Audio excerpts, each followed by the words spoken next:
शिष्य ने प्रश्न किया कि अगर ये बिल्कुल ही अप्रयोजन भूत हैं तो फिर गणधर आदिक ने सर्वज्ञ की वाणी में जो मंत्र तंत्र जो वैदिक शास्त्रों का वर्णन आया ही काहे को? ख्याल में है कि नहीं आता बढ़िया रहता। तो टोडरमल जी साहब ने कहा कि जैसे किसी के पास बहुत धन हो, अब बहुत धन हो तो बढ़िया एकदम अच्छी गाड़ी खरीदे, कोई बढ़िया सजाने का सामान खरीदे, है बढ़िया घर में तोरण द्वार लगवावे, कुछ भी करे, धन बहुत है। अब तुम उसकी देखा देखी कि इसने जे 10 लाख की म्यूजियम से मूर्ति खरीदी, ऐसी मैं भी खरीदूंगा, तो तुम्हारे पास है ही 10 लाख रुपए, तो रोटी का खाओगे, फिर जियोगे कैसे?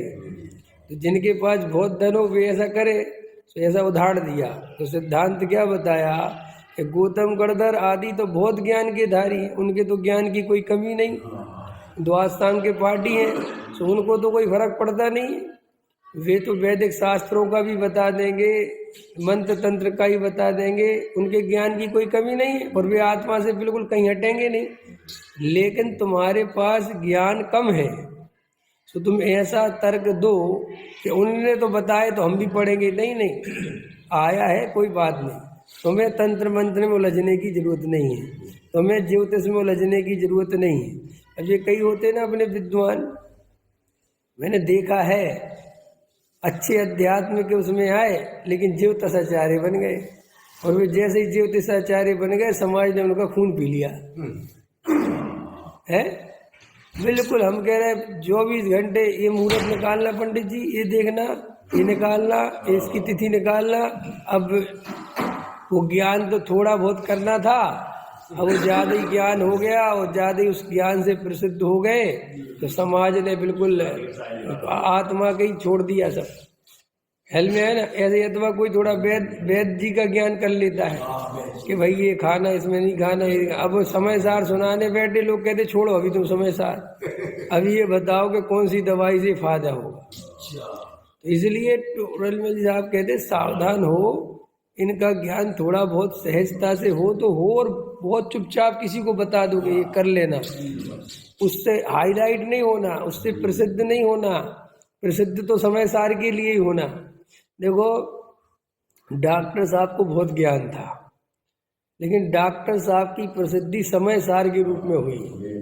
समय सार के ज्ञाता तत्ववेत्ता डॉक्टर हुकुमचंद भारत, लेकिन वो ज्ञान बहुत सारी चीज़ों का था। और मुझे दादा कहते थे भी कि अपन अध्यात्म के रूप में प्रसिद्ध हो तो बहुत अच्छा रहेगा, कि क्यों कि आपके पास लोग आएंगे तो आपसे आत्मा की चर्चा करेंगे कि सब आत्मानुभव कैसे हो। समझ में आया? तो मैंने उनकी बात जो गांठ बांध ली थी। आजकल मेरे पास लोग आते तो ये बोलते आत्मानुभव कैसे हो। समझ में आया? अभी मेरे बारे में जानते थे आत्मानुभव वाले पंडित जी हैं, समझ में आया जी, और कोई बात नहीं करते, सम्यक दर्शन वाले पंडित जी हैं, इनको और कोई पता ही नहीं हो। मैं कहता हूँ मुझे कुछ पता नहीं है, तो मैं से कर्म प्रकृतियों के बारे में मुझे कुछ नहीं पता, मुझे पता हो तो भी नहीं पता कि क्यों कि ज़्यादा इन चक्रों में उलझोगे। जैसे जो करणान योग बहुत पढ़ लेते हैं, तो मैं देखता हूँ कि वे करणान योग में इतने प्रसिद्ध हो जाते हैं कि लोग उनसे आत्मा की चर्चा ही करना नहीं चाहते। वे अगर थोड़ा बहुत आत्मा की चर्चा करे भी तो पता लोग उनके मुंह से सुनने मजा ही नहीं आता लोगों को। अब वे भी फिर ऐसे ही रस में रस जाते हैं कि वे कहते रखो यार एक तरफ समय सा खोलो गुणस्थान। समझ में आया कि नहीं? देखा है, आपको लग रहा होगा कि ये मैंने बिल्कुल इतना अनुभव किया है इस बात को इस करीब से कि बहुत सारे विद्वान मेरे ही सामने, हमारे कुछ साथ में ही पढ़ते थे, कुछ सीनियर भी थे, कुछ ऐसा कि भाई वो बाद में बहुत ज़्यादा तिल्लोक कर नक्शा बनाना और ये करना, जम्मू द्वीप कहाँ है, ये कहाँ है, वो कहाँ है, और ये पहाड़ कहाँ है, और नदियाँ कहाँ हैं, और कैसे निकलती हैं, और कैसे पृथ्वी है, उसका कितने योजन है, क्या है, और कितने नरक हैं, और क्या व्यवस्था है, और स्वर्गों की क्या व्यवस्था है। वो इसमें इतने उलझ गए कि बेसिकली प्रसिद्ध हो गए। समझ में आया कि नहीं? और फिर जो देखो पंडित जी आत्मा की बात कर रहे, वे कह रहे छोड़ो अभी ये बताओ नरक कैसे बनेगा। अब ज्यादा मूल प्रयोजन भूत तत्व तो एक आत्म तत्व है, नरक आदि को इनसे क्या फर्क पड़ता है कैसे बने, ऊपर नीचे हो भी जाए तो क्या पड़ता है? रत्न शर्करा बालू का पंख धूम तमो महात्मा प्रभा, कि भाई इसका नाम रत्न शर्करा का दूसरे नंबर का हो, तो क्या फर्क पड़ता है, इनसे क्या प्रयोजन है। तो वो टोडामल साहब कह रहे हैं यहाँ कि तुम ये बात ध्यान रखो कि मूल तत्व जो जीव तत्व है, मूल तत्व 7 है, प्रयोजन भूत तत्व जीव अजीव आश्रव बंध संवर निर्जरा मोक्ष। भाई ये तुम इन पे फोकस करो, क्योंकि तुम्हारे पास पूंजी बहुत कम है, धन बहुत कम है। देखो आई ना चर्चा, भाई अपने पास अगर 100 रुपये हो और अपन भूखे प्यासे हो तो कपड़े खरीदने चाहिए कि पहले रोटी खरीदनी चाहिए? कपड़े से जिंदा रहोगे कि रोटी से जिंदा? दुनिया समझदार है, पहले रोटी खरीदेगी, कौन कपड़े खरीदेगा। यही टोडामल जी कहते हैं कि अल्प आयु है तेरी, ज़्यादा आयु मिली नहीं है, और तेरी शरीर भी तेरा बहुत निचली जाति का है, निरोगी शरीर नहीं है, रोगी शरीर है, तेरी कोई बहुत ज़्यादा परिस्थितियाँ अच्छी नहीं हैं, और बड़े भाग्य से ये समय सार की बात, त्रिकाली ध्रुव ज्ञायक भगवान आत्मा की बात, वेद ज्ञान की बात तेरे हाथ में आ गई है। तू आत्मानुभव में अपनी सारी पूंजी लगा दे, सारी ताकत इस काम में लगा दे। ज़्यादा ये धर्म के नाम पर, पढ़ने के नाम पर, समझने के नाम पर, क्रिया के नाम पर, तीर्थों के नाम पर अपना समय मत गवा। अनंत बार तीर्थ गए हैं अपन, अनंत बार समुसरण में बैठे, अनंत बार क्रिया पाली, अनंत बार 11 अंग पढ़े, अनंत बार समझ में आया ना, खूब जो कर सकते थे धर्म के नाम पर किया। लेकिन एक मूल आत्म आराधना, मूल तत्व ज्ञान, मूल वस्तु का स्वरूप, सर्वज्ञ देव की सच्ची श्रद्धा, वेद ज्ञान ही महामंत्र है, इस पर ध्यान नहीं दिया। द्रव्य कर्म भाव कर्म नो कर्म से भिन्न मैं एक त्रिकाली ध्रुव ज्ञायक तत्व हूँ, ऐसी श्रद्धा नहीं करी। तो अभी जितनी वर्तमान में तेरी ताकत है, तेरी संपत्ति है, तेरा योग उपयोग है, तो सारा उपयोग इस आत्मानुभूति के कार्य में लगा दे, इन तत्वों की श्रद्धा में लगा दे।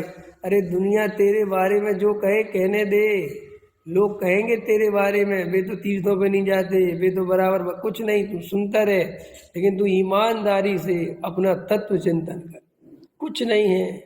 यहाँ टोडामल जी साहब ने बिल्कुल साफ साफ लिखा है कि तुम्हारी बुद्धि बहुत नहीं है, तुम बहुत धनवान नहीं हो, बहुत पैसा नहीं है तुम्हारे पास, छोटी सी पूंजी है जिसमें से तुम्हारी आधी से ज़्यादा खर्च हो गई।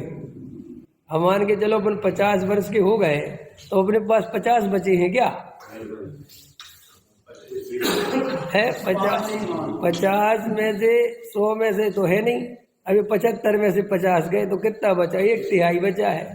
अब उसमें भी तुम जो, और उसमें भी वो पूरा नहीं बचा है, क्योंकि अभी 10 साल बाद तो ये हाथ पैर बिल्कुल खराब हो जाएंगे। जिन माने 8-10 साल तो आपको लखड़ लखड़ के मरना है, अब बे और घटा दो तो 10-15 साल का जीवन है।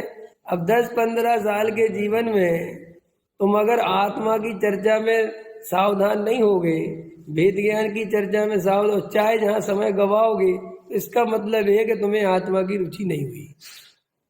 अपने भी बहुत सारे मोक्षु हैं। मैं ये बात इसलिए कहता हूँ कि बिना कहे चलती नहीं। अभी मैं कितने मोक्षुओं को जानता हूँ, 70 साल के हो गए हैं, 65 साल के हो गए, 75 साल के हो गए, वे अभी तक ये डिसाइड नहीं कर पाए कि मुझे करना क्या है। सोचो बात, मोक्षु तो बन गए भी, लेकिन वे अभी ये नहीं समझ पाए कि हमें करना क्या है। चाहे जहाँ समय खर्च कर देते हैं, चाहे जहाँ कुछ समय की कीमत नहीं पता, कुछ आयु की कीमत पता नहीं, मनुष्य भाव की कीमत पता नहीं, कोई विधान हो रहा वहीं बैठ गए 3 घंटे बैठे हैं। चाहे जो पढ़ रहे हैं पढ़ते जा रहे हैं, ढोल मजीरा बज रहे हैं बजा रहे हैं, नाच रहे हैं नाच रहे हैं। हल में है, फिर किसी का कोई प्रवचन रखवा दिया सुन लिया, फिर नहीं रखवाया नहीं, घर चले गए, फिर शाम को फिर आ गए, फिर किसी ने सांस्कृतिक कार्यक्रम रखा उसमें बैठ गए, फिर किसी ने कोई करणानियों की क्लास रखी उसमें बैठ गए, फिर कहीं कहीं दूसरी जगह तीर्थों के कोई कहीं चलो ते जा रहा हूँ, चलो ते जा रहा, फिर किसी ने कहा चलो चलो चलो चलो चलो। कुछ पता ही नहीं है कि हमारे पास समय कितना है, हम कर क्या रहे भैया, हैं क्या कर रहे हैं। हमें हमारी नाम सामायिक कर रहे हैं। हम 65 साल के हो गए, और अगर अपन 3 बार सामायिक नहीं करते, सामायिक माने तत्व विचार नहीं करते, तो अपन मोक्षु कहलाने लायक नहीं है। तुम कैसे 65 साल के हो गए, तुम 3 बार सामायिक नहीं कर सकते? हैं?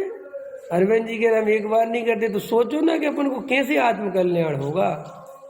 है अपन अगर ऐसे चलेंगे तो अपना आत्मकल्याण होगा कैसे? इसका मतलब तुम्हें कोई इस भाव की कीमत नहीं पता, इसका मतलब भी तुम्हें कोई चिंता नहीं, तुम्हें कुछ पता ही नहीं, तुम तो टाइम पास कर रहे हो धर्म के नाम पर। एक पक्ष आ गया है कि हाँ साहब जी तत्व ज्ञान बहुत अच्छी चीज है, सुनना चाहिए, और अपना धर्म सच्चा है। इससे क्या होता है? हम अनंतवास समोसरण में बैठ के आए हैं, क्या होता है इन सब चीज़ों? और ऐसा नहीं है, ये तो तुम्हारे ये जो भगवान विराजमान है, तुम इस प्रतिमा को पूछ के अपने को बड़ा मानते हो। अरे साक्षात महावीर की पूजा करी है, साक्षात आदिनाथ की पूजा करी, न जाने कितने तीर्थंकरों की पूजा, साक्षात बिल्कुल ऐसे बैठ के देखे। वहां तुम समझ नहीं पाए तत्व ज्ञान, तो कैसे चलेगा? इसलिए मूलभूत तत्व पर ध्यान दो भैया। पूंजी कम है, ये बहुत टोडामल्ली साहब का जवाब नहीं है। अरे आयु का कोई भरोसा नहीं है। ये मनुष्य आयु एक ऐसी आयु है जिसमें जीव 1 मिनट बाद आयु पूरी हो जाए कुछ नहीं पता। देवों में मरते नहीं, नार की मरते नहीं, लेकिन त्रियंच और मनुष्य की आयु तो ऐसी बताई है कि क्षण भर बाद चला जाए। हम एक क्षण की भी गारंटी नहीं है हमारी कि हम कल यहाँ बैठेंगे कि नहीं बैठेंगे। तो भैया जब इतनी अस्थिरता है तो सामायिक करना कि नहीं करना, तत्व विचार करना कि नहीं करना, भेद ज्ञान करना कि नहीं, पैसे कमाना है?